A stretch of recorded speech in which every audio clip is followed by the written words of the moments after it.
여러분, 성경에 배반자 이러면은 가장 먼저 떠오르는 사람이 가롯 유다입니다. 가롯 유다는 예수님과 3년을 먹고 자면서 예수님을 따랐지만 결국은 은 30에 예수님을 팔아버리고 배신했습니다. 근데 약간의 의문이 듭니다. 고민이 됩니다. 여러분, 가롯 유다가 진짜 은 30이 탐이 나서 예수님을 팔았을까요? 우리는 지금까지 성경에서 가롯 유다 이러면은 은 30에 예수님을 팔아버린 배신자 이렇게 알고 있는데, 여러분 진짜 성경을 보면 그렇지 않아요. 조금만 앞뒤가 안 맞는 게 생각을 해보면, 여러분 가롯 유다는 자기 부모를 버리고 자기 처자식을 버리고 진리이신 예수님을 따라다녔어요. 그랬던 사람이 고작 은 30에 가족도 버린 사람이 예수님을 팔았을까? 그리고 더 이상한 것은 예수님이 총독 빌라도에게 잡혀갔다는 소식을 듣자마자 자기가 받았던 은 30을 대제사장들에게 돌려줍니다. 그리고 예수님을 풀어달라고 합니다. 여러분, 은 30이 탐이 났으면 이렇게까지 했겠어요? 마지막에 결국 안 된다 하자 이 가롯 유다는 은 30을 성전에 헌금으로 던지고 그리고 자기는 목을 매달아 죽어버립니다. 여러분, 돈을 사랑했던 사람이 이렇게 하지는 않아요. 분명히 가롯 유다는 은 30 때문에 예수님을 팔지 않았어요. 근데 왜 가롯 유다가 부모마저도 버리고 처자식마저도 버리고 진리이신 예수님을 쫓았는데 왜 은 30에 예수님을 팔았을까요? 그리고 심지어 마지막에 목을 매달아 자살을 했을까요?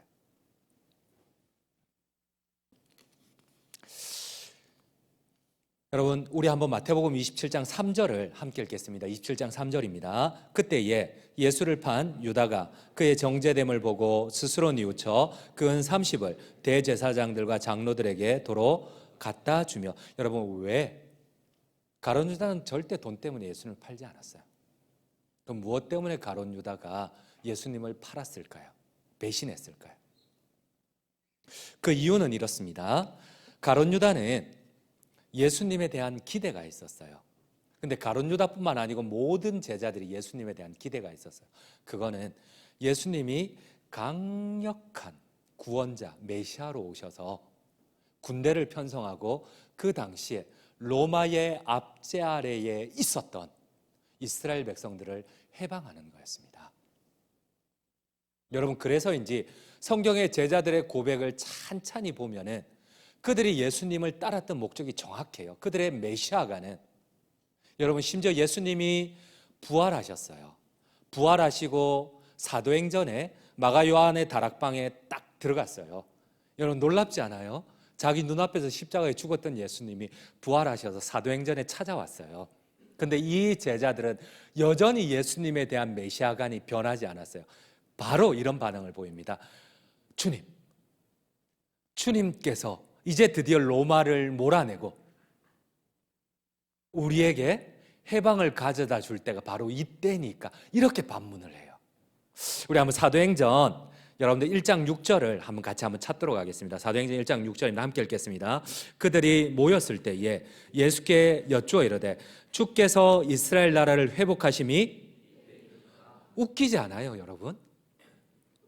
여전히 제자들의 가치관은, 예수님에 대한 기대, 메시아가는 여전히 로마의 압제 아래에서 예수님이 다윗과 같은 강력한 왕이 되어가지고 로마를 몰아내는 거였어요. 이게 제자들의 메시아관이었어요.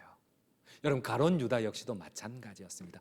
그가 부모를 버리고 처자식을 버리고 예수님을 쫓았던 가장 중심의 원인은, 물론 자신의 입신양명, 예수님이 왕이 되었을 때 입신양명도 있었지만 그 못지않는 정체성은 이거였어요. 바로 로마의 식민지 아래에서 이스라엘을 해방하는 거였어요. 이스라엘의 독립을 원하는 거였어요. 여러분, 이것을 어디에서 알 수 있느냐 하면은, 여러분, 지금까지 수많은 식민지들이 전 세계에 있었지만은 로마 같은 식민지가 없어요. 이렇게 강대국이 없었어요. 로마는 이 요세푸스의 기록에 의하면 지금도 로마의 빌라도가 유대 땅을 지배를 할 때에 80%의 소득의 80%를 세금으로 떼어갔어요. 여러분, 전 세계적으로 이런 식민지 강대국이 없었어요. 여러분, 그 당시에 이스라엘 백성들은 예수님이 오셨을 때에 그 당시에 유대인들은 하루에 한 끼조차 먹기가 힘들어요. 여러분들이 지금 있잖아, 열심히 한 달 동안 직장 생활을 했는데 정부에서 80%의 세금을 떼어간다고 생각해봐. 여러분들 가만히 있겠어? 기분만 나쁘겠으나? 여러분들 기분만 나쁘겠어? 아니야. 아마 여기 가만히 있을 사람 아무도 없을걸? 여러분들이 소득이 100만 원을 벌었는데 80만 원을 정부가 세금으로 떼어간다? 미친 짓이거든. 견딜 수가 없었어. 그래서 그때는 온건한 믿음이 좋은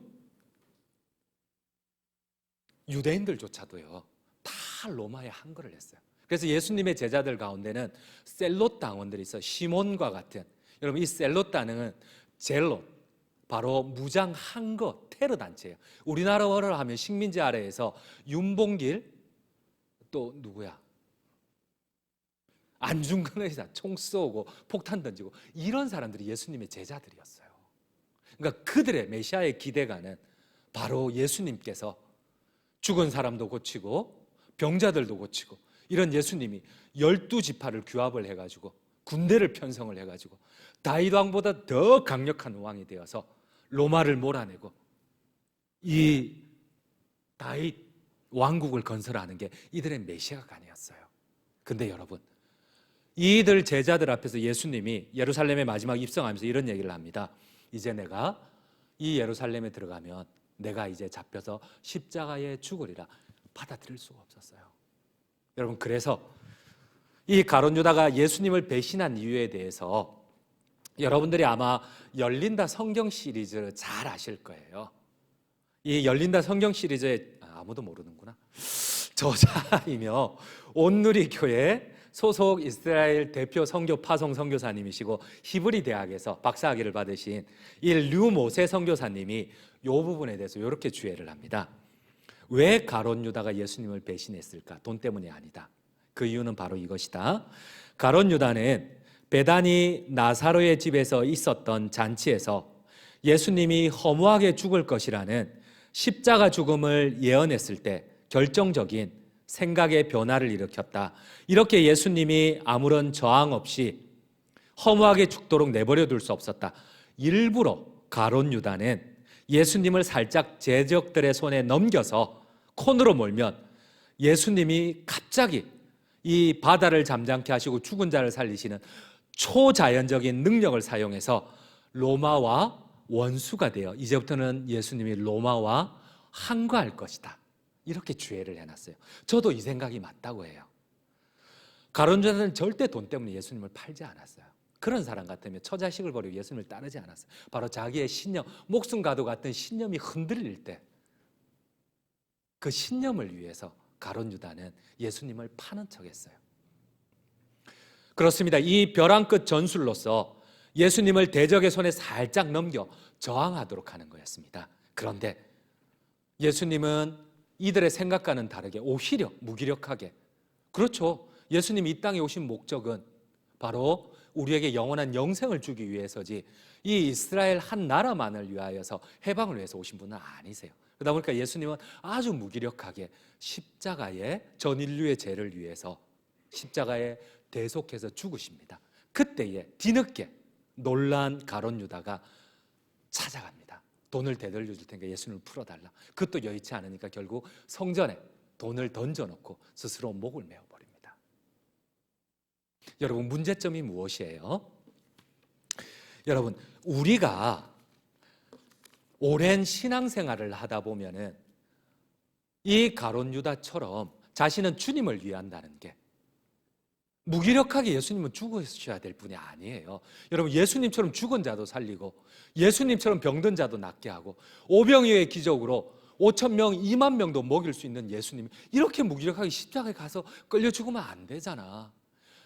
80%의 돈을 횡령하는 이 못된 놈들을 몰아내고 하나님의 나라를 이 땅에 건설해야 될 분이 이렇게 무기력하게 죽으면 안 되잖아. 그래요, 예수님을 위하는 거예요. 그런데 이것이 오히려 하나님과 하나님을 거역하고 반역할 수가 있다는 거예요. 여러분, 우리가 그럴 수 있어요. 내 나름대로 예수님을 위한다는 것이. 여러분 가룟 유다만 그런 것 같아요? 예수님의 제자들이 다 이랬어요. 우리 한번 베드로도 한번 볼까요? 여러분 마태복음 26장을 한번 열어주시겠어요? 마태복음 26장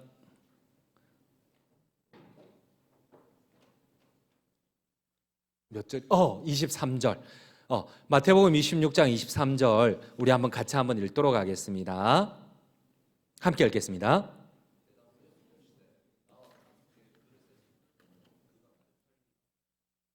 응?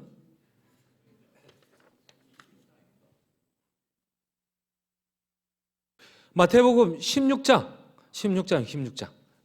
미안해요. 마태복음 16장 23절. 마태복음 16장 23절. 함께 읽겠습니다.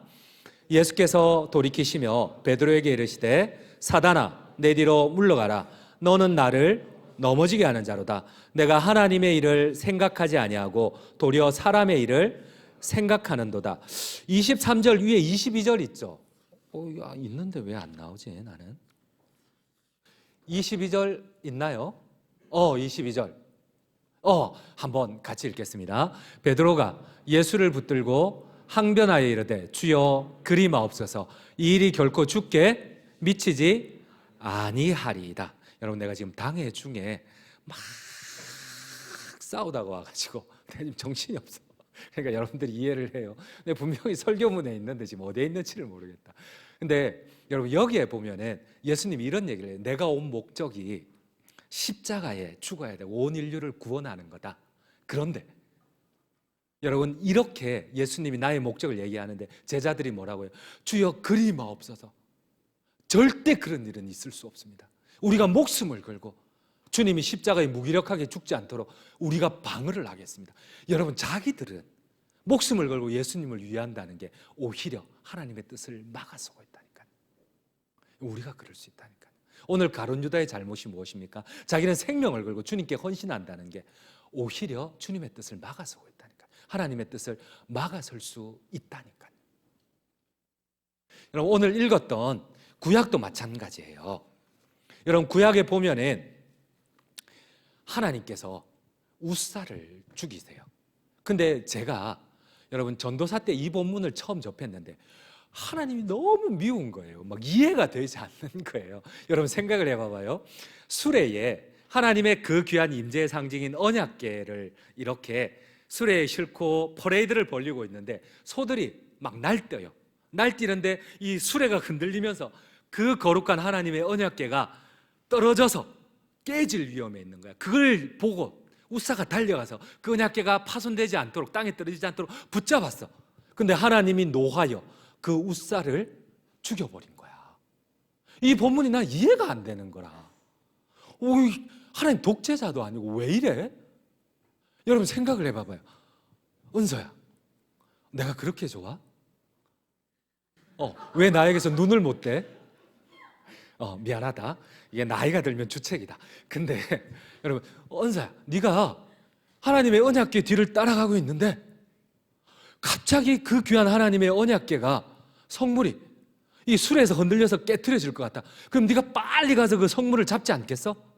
그지? 근데 하나님 너를 죽이시는 거야. 괘씸하다고. 이해가 되겠어? 이해가 안 되잖아. 바로 나도 이해가 안 되는 거야. 여러분 왜 하나님이 우사를 죽이셨을까요?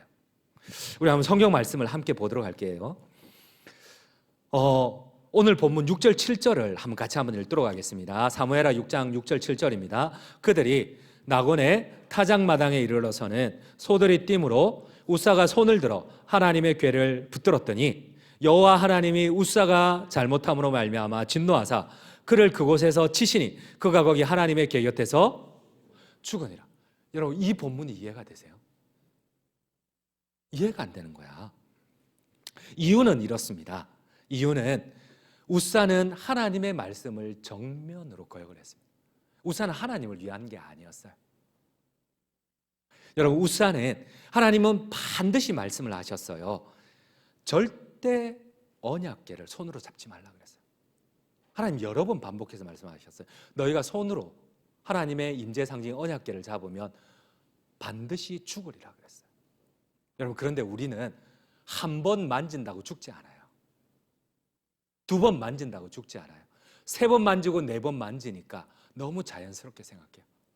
도가 지나치고 도가 지나치니까 결국은 하나님이 말씀대로 우사를 죽일 수밖에 없어요. 여러분, 한번 성경 말씀을 함께 보도록 하겠습니다. 민수기 4장 15절입니다. 함께 읽겠습니다. 진영을 떠날 때에 아론과 그의 아들들이 성소와 성소의 모든 기구 덮는 일을 마치거든 고앗 자손들이 와서 매일 것이니라.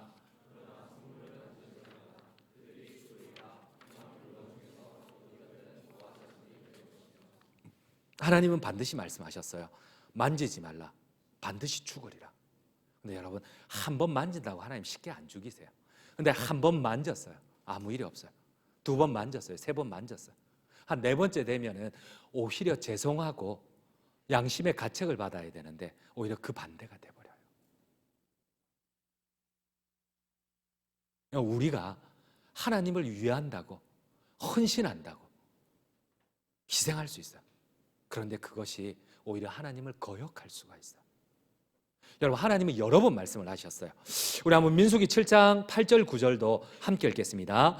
므라리 자손들에게는 그들의 직임대로 수레 넷과 소 8마리를 주고 제사장 아론의 아들 이다말에게 감독하게 하였으나 고앗 자손에게는 주지 아니하였으니 그들의 성소의 직임은 그 어깨로 매는 일을 하는 까닭이었더라.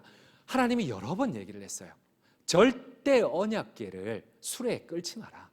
너가 고앗 자손에게는 다른 레위 지파에게는 뭐 성막을 옮기거나 기둥을 옮기거나 이런 데는 소와 수레를 줬어요. 근데 고앗 자손, 언약궤를 옮기는 고앗 자손에게는 소와 수레를 주지 않았어요. 왜? 너희의 직임은 어깨로 맬 것이니라. 성물은 만지지 말지니 만지면 반드시 죽일 것이니라. 근데 여러분, 이게 한 번 하고 두 번 하고 내 방법대로 하나님을 섬기는 방법에 익숙하다 보면 우리가 우리 방법대로 할 때가 정말 많아요. 여러분, 진짜 우사가 죽어야 될 일은 우사도 잘못을 했지만 더 큰 잘못은 다윗이 했어요. 우리 한번 PPT를 볼게요. 여러분, 우리가 이런 실수 진짜 자주 많이 해요. 여러분, 다윗은 하나님의 언약궤를 옮길 때에 온 지파들을 대동을 합니다. 12지파를 대동을 하고 그 가운데서 뽑아 정예 3만 명을 뽑아요. 거기서 찬양하는 사람들 옷을 입히고 한 번도 사용하지 않은 새 수레를 만들고 한 번도 끌지 않는 황소를 만들고 그 가운데서도 수천 명을 통하여서 찬양하게 하고 악기, 수금, 양금 가지고 막 찬양하게 해요. 근데 진짜 하나님이 말씀하셨던 것은 여러분, 이게 아니에요. 이거는 내 열심이고 내 방법이고 내 생각일 뿐이지 하나님이 원하시는 건 딱 그거밖에 없어요. 너희는 성물에 손을 대지 말고 어깨에 맬 것이니라. 4명이면 하나님 말에 순종할 수 있는데 무리 가운데 수십만 명을 동원하고 그 가운데 3만 명을 뽑고 그 가운데 모든 악기를 동해서 하나님을 찬양해요. 여러분, 우리는 그럴 수 있어요. 이게 하나님의 방법이라고 착각할 수 있어요. 근데 하나님 진짜 원하는 거 이거 아니에요. 어깨에 맬지니라. 어깨에 맬지니라. 여러분, 내가 옳다고 생각하는 게 아닐 수 있어요. 항상 우리는 때로는 내가 성경 말씀에 이거 맞잖아. 아니에요. 하나님께 꼭 물어봐야 돼요. 여러분, 제가 지난 교육자 생활 가운데 쭉 한 20년 교육자 생활을 했어요. 돌아보니까 저를 가장 많이 훈련했던 그 중심이 바로 이것이었어요. 나는 옳다고, 나는 열심이라고, 나는 헌신한다고 했는데 가만히 보니까 이게 하나님의 뜻하고 정반대로 가는 게 되게 많아요. 이것 때문에 이 훈련에 내가 합격하기 위해서 지난 시간들을 돌아보면 얼마나 고통을 당했는지 몰라요. 저는 솔직히 목회를 생각하지 않았어요. 저는 저희 아내도 알지만은 저는 상담을 되게 좋아했었어요. 그래서 일부러 연구소에서도 수련을 받고 일부러 협동으로 있으면서 이렇게 많이 했었어요. 그런 쪽으로 계속. 그래서 하나님 앞에 기도도 많이 했어요. 그런데 그 길로 하나님이 연결해 주시질 않아요. 남들은 정말 잘 가요. 꼭 교회로 딴 교회 서울로 올라가면 갑자기 교수님한테 연락이 와가지고 전임 강사 자리가 비었는데 교회를 간 지 한 달도 안 됐는데 또 여기 담임으로 왔는데 한 달도 안 됐는데 고신대에서 또 교수 자리가 있으니까 상담으로 오라고 하는 거예요. 어떻게 갈 수가 있어요? 교회 온 지 한 달도 안 됐는데. 근데 알면서도, 하나님 뜻을 알면서도 순종하기가 너무 힘든 거야. 나는 목회하고 안 맞는데, 나 관계도 잘 못하는데, 내가 너무 힘들거든, 목회하는 것 자체를. 나는 이 연구하고 가르치고 책 보는 걸 너무 좋아하는데 하나님 뜻은 그게 아니에요. 그럴 수 있어요. 나도 내가 이렇게 공부를 해서 상담 쪽에 내가 얼마나 많은 사람들을 바꾸고 했는데 하나님 나 이거 잘하는데 왜 그쪽으로? 하나님 뜻이 아닐 수가 있어요. 진짜 아닐 수가 있어요. 또 하나님이 원하는 대로 나는 이렇게 무인도나 이런 데 들어가가지고 아니면 작은 시골에 들어가서 내 시골 출신이라 보니까 근데 목회하는 걸 너무 좋아하는데 내가 원하는 쪽으로 하나님 인도를 안 하세요. 여러분 참 웃긴 게 뭔지 아세요? 내가 기도를 하는데 부목사 때도 세 군데에 원서를 넣었어요. 하나는 50명도 안 되는 내가 이제 상담을 하려고 연구소를 다니려고 병원에서 이제 하려고 그 50명 되는 부교육자도 아무도 지원을 안 해요. 근데 거기를 내가 너무 가고 싶어서 지원을 했는데 거기는 안 된다는 거예요. 아무 이유도 없어요. 무조건 안 된다는 거예요. 지원도 아무도 안 했는데 그 어쩔 수가 없어서 주변에 보니까 그 당시에 이렇게 나온 교회들에 보니까 다 큰 교회밖에 없어요. 근데 멀리 있어요. 서울에. 그래서 서울에 또 지원을 할 수밖에 없어요. 우선 사택이 없으니까. 근데 서울에는 부목사들이 40명이 지원을 했어. 근데 여러분 그 40명 가운데 내가 된 거야. 일주일 안에 사택은 비워달라고 하지. 나는 지금 이 교회 가는데 그 교회는 아직 사람도 못 뽑았어요. 그 아무도 안 가. 근데 거기는 안 뽑아. 나는 지금 대구에 있어서 학교에 출강도 해야 되고 연구소도 가야 되고 병원도 가야 되는데 난 이걸 너무 좋아하는데 하나님 허락을 안 하시는 거예요. 어떨 때는 제가 지난 부교육자 시절을 이렇게 놓고 보면 어떤 기도 제목을 10년이 지나서 겨우 응답해 주는 기도 제목이 있어요. 여러분 내가 열심히 한다는 게 하나님 뜻이 아닐 수가 있어요.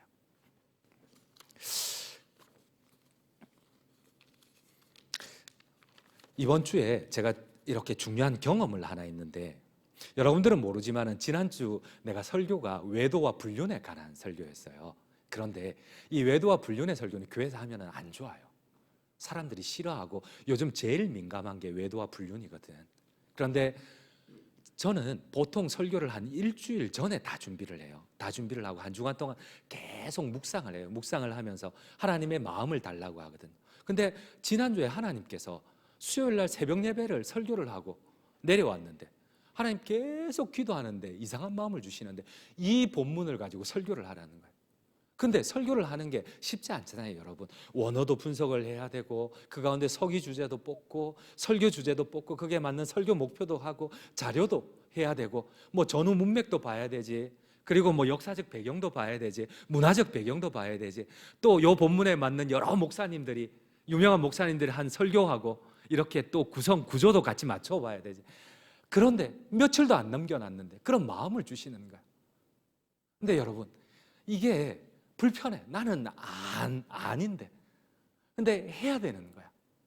그리고 또 본문이 뭐냐 하면은 모든 목사들이 피해가는 여러분 외도와 불륜이에요. 요즘 여 안 걸리는 사람 아무도 없어요. 그러면은 딱 이런 설교하고 나면은 월요일 날 전화가 빗발쳐요. 그리고 또 시험 드는 사람들 꽤 많고. 근데 이런 거를 해야 돼요. 안 할 수가 없어요. 그런데 진짜 아니나 다를까? 여러분 정말 나는 월요일 날 화요일 날 알았어요. 진짜 이렇게 우리 성도들도 전화를 주셨지만은 그런데 외부인들이 전화가 이렇게 왔어요. 어느 한 집사님과 장로님이. 근데 그분이 이 다른 교회 중직자셨는데 그분이 자기가 젊은 날 외도를 한 거야. 한 번의 경험이 있었던 거야. 근데 아내한테 얘기를 안 했어요. 아내가 모르는 줄 알고. 근데 유튜브에서 제 설교를 듣고 난 다음에 너무 가슴이 아프고 고통스러워가지고 하나님께서 주시는 마음 때문에 아내한테 처음으로 고백을 했더래. 근데 진짜 놀라운 거는 있잖아. 여러분 아내는 알고 있었던 거야. 우리 형제들 숨긴다고 숨겨지지 않아? 현준 형제. 좋아서 한번 불러봤어. 뭐 이상한 생각하고 있는 모양이지? 그런 거 아니야? 오해하지만 그런 거 아니야. 나 현준 형제 좋아해. 오케이. 그래가지고 아내한테 고백을 했는데 아내가 알고 있었어요. 그때부터 아내가 배신감 때문에 마음에 선을 딱 그어놓고 있었던 거야. 그런데 이 장로님이 자기가 용서해달라고 고백을 했었을 때 아내가 이런 말을 했대요. 목사님, 아니 참, 당신이 그 얘기를 안 했으면 내가 평생 당신을 용납하지 않으려고 했는데 당신이 그 고백을 해줘서 내가 당신을 다시 받아들이겠다고 한 거예요. 그래서 두 사람이 같이 그 자리에서 손을 잡고 울고 기도하고, 그래서 저한테 전화를 수소문해가지고 담임 목사님 이렇게 통해서 저한테 연락이 왔어요. 연락이 와가지고 나를 꼭 보고 싶다는 거야. 내가 그렇게 값싼 사람이 아니거든. 뭐 1시간 반을 찾아온다고 내가 시간 내줄 수 있는 사람이 아니에요. 꼭 식사를 대접하고 싶다는 거야. 그래서 내가 그래서 그러면 내가 식사 대접 받은 걸로 할 테니까 대신 내 유튜브 설교에 좋아요하고 구독은 꼭 눌러달라고. 여러분, 근데 한 주간 지나니까 알겠더라고요. 왜 하나님께서 그렇게 하셨는지. 나는 불편했지만 여러분, 우리가 싫어도 하나님이 인도하실 때는 순종할 수밖에 없어요. 내가 잘해도 하나님이 막으실 때는 멈춰줄 수밖에 없어요. 결론을 맺도록 하겠습니다. 아까도 결론을 맺는다 해놓고 또 안 맺고, 그지? 이제는 진짜 여러분, 요즘은 소비자 중심의 사회예요. 소비자가 왕이라고 해요. 우리가 그런데 신앙마저도 우리가 선택하려고 해요. 하나님의 말씀마저도 내가 주인이 되려고 해요. 절대 안 돼요. 절대 안 돼요. 너무 오랫동안 내 편의대로 내가 좋은 대로 신앙생활을 하고 있지는 않는지 한번 돌아봐야 돼. 나는 열심히 하나님을 섬긴다는 게 오히려 하나님을 막아설 수가 있어요. 가룟 유다가 그랬어요. 우사가 그랬어요. 다윗이 그랬어요. 자기는 최선을 다해서 퍼레이드를 벌리고 수만 명을 동원했는데 하나님 딱 한 말씀 하세요. 내가 천천에 수량과 만만의 기름을 좋아하겠느냐. 4명이면 된다. 그냥 어깨에 메고 가도 되는 거를 뭐 때문에 막 수십만 명을 동원하고 뭐 때문에 수많은 악기를 동원해. 나는 내 뜻은 너희가 순종하는 그거다는 거예요. 여러분들께서 항상 무슨 일을 하든지 내 기준에 맞춰서 하나님의 말씀을 가져오는 게 아니고 정말 겸손하게 하나님의 뜻이 어디에 있는지 한번 여쭈어 보세요. 그럼 하나님 반드시 정확하게 여러분들을 인도해 가세요. 그렇게 하실 거죠? 네, 그러면 제가 기도하고 마치겠습니다.